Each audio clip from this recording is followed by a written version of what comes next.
Hello, welcome to Sound and Fury Book Reviews. As usual, I am Tina. Today I'm doing a book review of Clever Girl by Hannah McGregor. This is a non-fiction book from ECW Press that's coming out October 1st, 2024. I received this art from NetGalley in exchange for a fair review.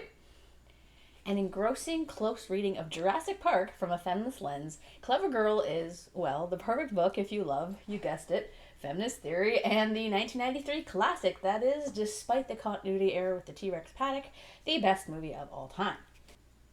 Before I read the synopsis, yes, this is a book about feminist theory and Jurassic Park.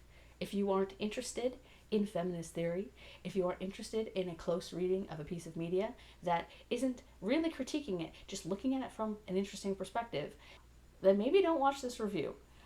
You have better things to do with your time than to hate watch something. So, yeah. What is this book about?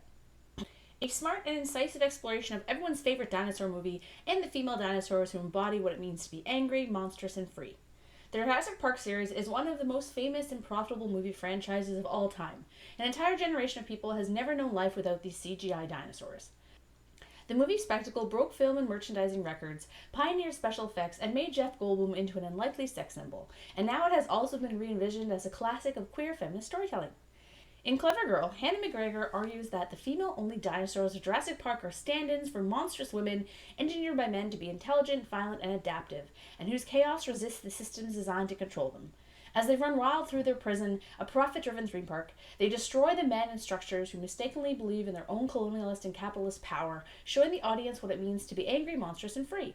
The velociraptors were not just jump scares for children, but also revelatory and predatory symbols of feminist rage. Clever girls, indeed. So yeah, as soon as I saw this, I actually, so I reviewed something from ECW, probably Grey Dog, earlier in the year, and I saw this Clever Girl and requested it, and I said in my notes, I was like, please, can you approve me for this? I would die to get a copy of this early. So I am very excited. I've been waiting to read it for so long. So as you could tell, I'm incredibly stoked to receive this book because, as you might know, if this isn't your first time on my channel, Jurassic Park is my favorite movie of all time. I love it. I've seen it a billion times. It's actually a shock that I don't have a tattoo about it yet. I have a plan for one, though. I even had a Jurassic Park themed wedding. Jump to here to skip the details about that because I'm going to talk about it because I never talk about that. So basically, for our wedding, we walked into the Jurassic Park theme song.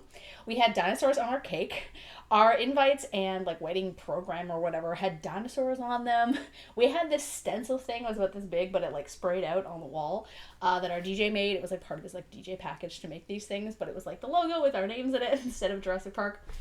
Our amazing artist friend made this huge, massive photo stand-in thing, which we used as our guest book. So basically we had the guests take photos with it, and then we included small versions of those photos in the back of our wedding album instead of doing a signing a picture or whatever people do nowadays. I don't know. What else did we do? My favorite thing was that our centerpieces cost $5 each because I was we don't need flowers. I don't even like flowers that much. I'm I don't want that. And so I got some crappy plates from the dollar store. I got some rocks that I found outside. I got some toy dinosaurs also from the dinosaur store, and I got these gigantic dinosaur eggs, the ones that you put them in water and then they turn into more dinosaurs. So our guests spent the whole time playing with them and stuff, which was what he intended them to do. It was so much fun. It was an absolute blast. And then we basically just sent home the eggs with people. My one friend took 10 of them, and he hatched them all at the same time and was look at the different stages of the dinosaurs. It was so funny. Anyway, all that is something to say that clearly Jurassic Park made an imprint on me since I saw it at the tender age of, 8 or 9, by sneaking around the corner and watching my parents watching it. It was also the first book I read that had swearing in it. I was such a dorcas, I think I was 11. So I made this chart out of cardboard where I would check off when I came across the swear word. Also, I don't really go for fancy books or having multiple copies of novels because it doesn't seem environmentally friendly and it seems overly consumerist to me. So I try not to do that. But I will say that my folio, they're up there, my Folio Society Jurassic Parks are my one indulgence on that front. I also really love pop culture deep dives. I had a lot of those and philosophy books when I was younger. I had probably a good 10 or 12 of them. But every once in a while I'll go through and I'll purge my bookshelves. Some of them were like really trite, or there was like, nothing really like philosophical about them, or they felt like they were like really reaching, so I got rid of them. But I ended up keeping four. I'm gonna show you. I kept Terminator and philosophy. I kept Star Wars and philosophy, which is the first one of these I ever read, and I think I bought it in like 2003. I probably wrote in when I got it. When did I get this? 2006. Okay, a little bit later than I expected. I have Adventure Time and philosophy, which actually was really fun, and I also have, of course, Jurassic Park and philosophy. So, all these things probably don't even like matter anymore because there's so many sequels and stuff that have probably like negated some of the questions that these books were raising. But I'm too lazy, or I don't have time to like go through and read them again. So maybe someday I will. Anyway, the reason I had these in philosophy books was because critical theory was one of my favorite courses in university, which was all just close readings and applying theory to texts. So Clever Girl was a delight in that regard. I'm going to talk about the book now, I promise. So, if you know Jurassic Park at all, you know that not only are there a lot of overly feminist lines, I'll let my role model, Ellie Sattler, take over for me here.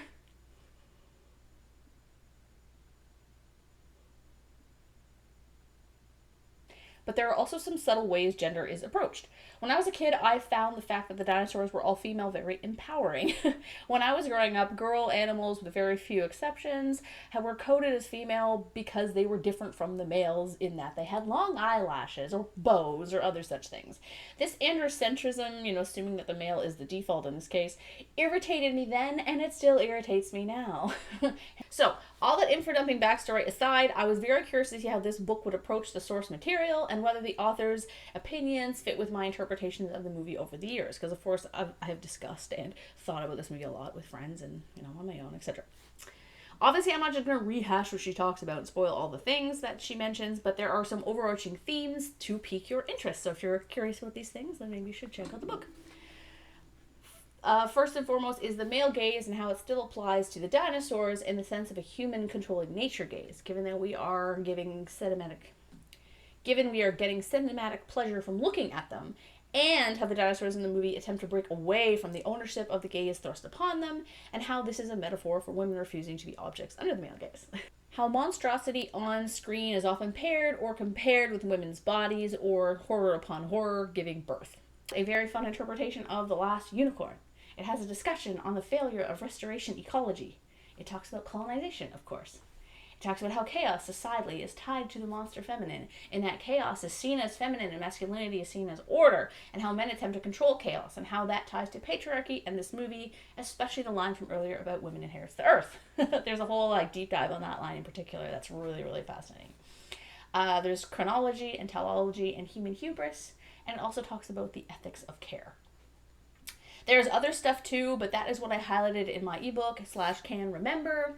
Now, I will say, despite all these themes, it does feel a little bit short, like I could read it in one sitting short.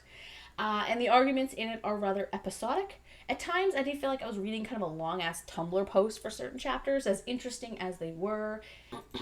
Now, while there was cohesion between the chapters, I did feel it could have been longer or had more of an overarching concept with these chapters brought in as proof or examples. It was less kind of one argument and more kind of bitty arguments about the same piece of media. That's fine too, but that was just kind of a critique I could give the collection because really, I really enjoyed reading it. I had a great time. If you couldn't tell, it made me think about stuff. I would definitely read this again. I loved it. Thank you so much to the publisher for the e-arc. I did want to end with 2 lines that I liked. I know it's an arc, so these might be removed or changed in the final, but I had to include them. The first is, a moose is an awful lot like a dinosaur, a scion of an ancient world shaped by neither benevolence or animosity, but by sheer animal indifference.